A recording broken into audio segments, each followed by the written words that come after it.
Welcome to Coruzant Technologies, home of the Digital Executive Podcast. Welcome to the Digital Executive. Today's guest is Bill Powers. Bill Powers is the founder and CEO of Cambridge Mobile Telematics, or CMT. Bill's leadership has transformed CMT from a small MIT tech startup into the world's largest telematics service provider, achieving unicorn status. To date, CMT has measured and protected 40 million drivers and powers over 110 telematics programs globally. In December 2018, CMT announced a $500 million investment from the SoftBank Vision Fund, one of the largest tech investments in Massachusetts history. Bill has played a vital role in building and managing many successful organizations such as Swoop and Traffic.com. As Executive Vice President of Sales at Traffic.com, Bill's work led to the company's IPO, its acquisition by Navtech, and sale to Nokia. Bill founded the Luke Vincent Powers Foundation in memory of his son, Luke. He serves as the foundation's president, which supports disadvantaged children. Bill also serves on the Best Buddies International Board of Directors, led by Anthony Shriver. Shriver also serves on the CMT Road Safety Advisory Board. Well, good afternoon, Bill. Welcome to the show. Thanks, Brian. Thanks for having me. Really excited to chat with you.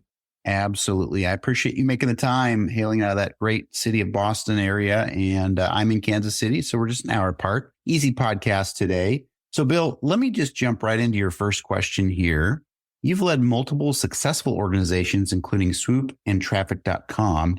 How did your experiences with these companies prepare you for building and scaling Cambridge Mobile Telematics, or CMT, to its current success? I'm a big believer in all experiences help form. I was much younger. Started CMT 15 years ago. So I just think the experience of dealing with different people, different customers, different circumstances, as well as just experience in life allows you to, because this is my first time being a CEO, and all of those wonderful experiences, good and bad, help shape how you want to grow and how you'd like to see a company that you're one of the stewards of evolving. And so I try to look at every experience as a part of a learning curve, whether it was a good experience or a bad experience.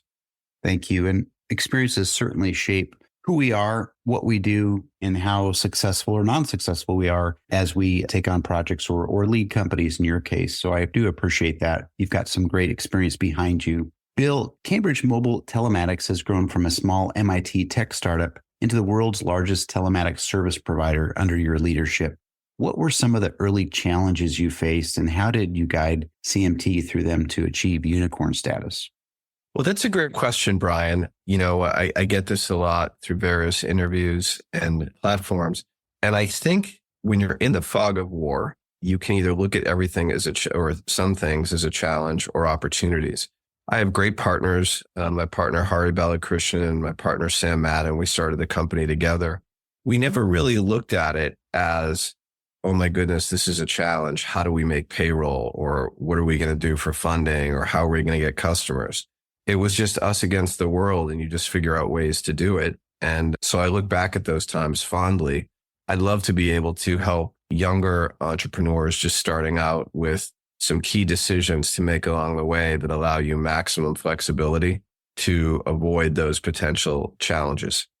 Thank you. You know, you talked about in your first question about experience. And of course, it goes a long way to have some great team behind you as well with your co-founders. But I really do love stories like this from, your early beginnings on to being a CEO of a very successful and achieving unicorn status. So thank you again.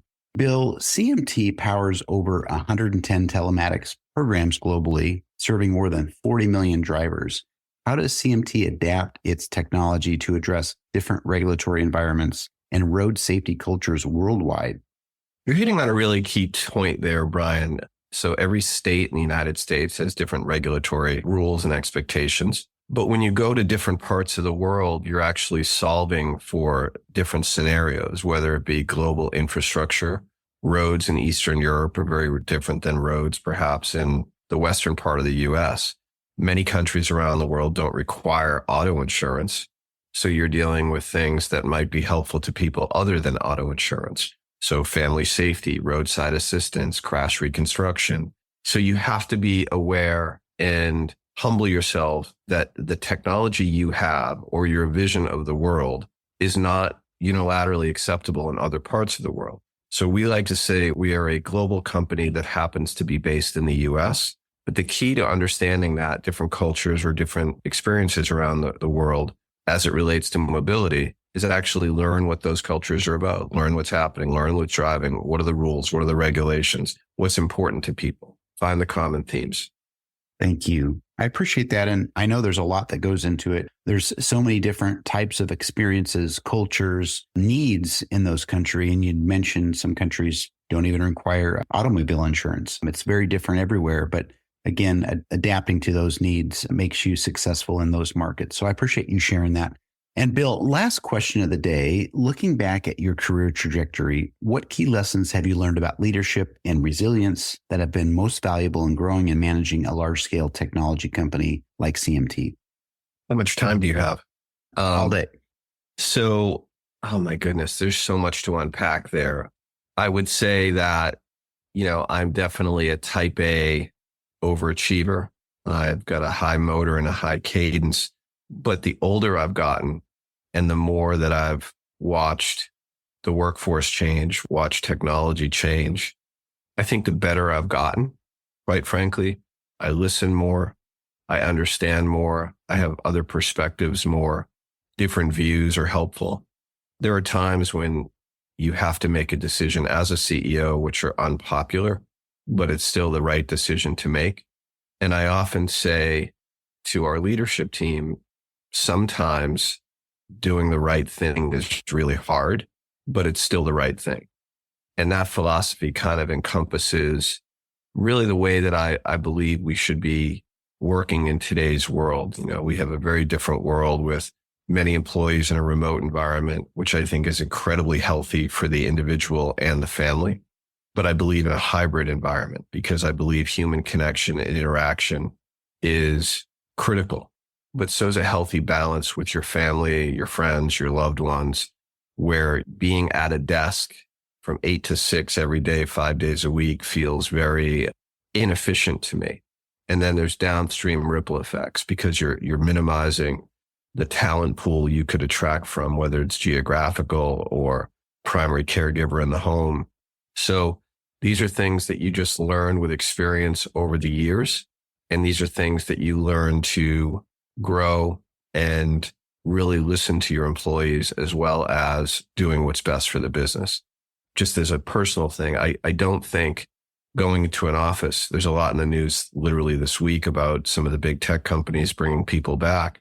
And I support their ability to do that or their desire to do that because I don't know their business. I just know for us, I believe you get the most out of employees with a hybrid work environment. And that's just one area that we could talk about, but I also believe it's far more efficient and healthier for the organization. I hope I answered that question, Brian, but that's the one thing that kind of jumped out at me at the beginning of your question.